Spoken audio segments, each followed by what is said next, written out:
तर वेगवेगळ्या जातीचा साप आहे जो पाण्यामध्ये राहतो आणि सिच्युएशन बघितलं नसेल कशी होती आणि यांचं घरामध्ये फंक्शन आहे. यांनी बोलले होते त्यांच्या घरामध्ये फंक्शन आहे राईट. तर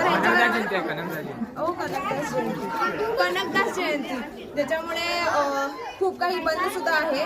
आणि आता इकडे साप इकडे होता म्हटला आणि काहीतरी खाल्लंय, हलवू शकत नाही किंवा जाऊ शकत नाही असं होतं आणि तो तिकडे आतमध्ये जाऊन बसला होता.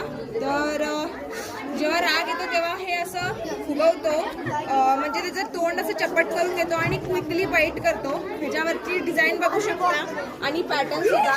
तर बघा मला सुद्धा वाटलं की तो आता बाईट करेल, पण जसं आम्ही हँडल करतो तसं तो रिॲक्ट करतो. बाईट करण्याचं सुद्धा कारण असतं, जर बरोबर हँडलिंग नाही केलं किंवा काहीतरी जेव्हा त्याला अनकम्फर्टेबल फील होतं तेव्हाच बाईट करतो.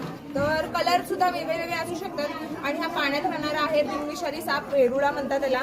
आणि उदरद्वारमधून खूप घाणवास सोडतो आणि शेपूट कट करून सुद्धा घेतो. जर आम्ही फक्त शेपूला पकडलं तर आता थोडंसं शांत सुद्धा म्हणजे मगाशी तरी राग दाखवला तर काही क्षणानंतर त्यावरती आता रोल करून बसलेला आहे, पण बाईट वगैरे केला नाही आहे आणि थोडंसं चावल्यावर थोडंसं चुरचुरं वगैरे होतं, पण बिनविषारी साप आहे. आणि आता तो स्मेल सोडायला लागला थोडा इतका नाही, पण काळजी घ्या, तुमच्या आसपास सुद्धा असे सापा येऊ शकतात, विषारी किंवा बिनविषारी.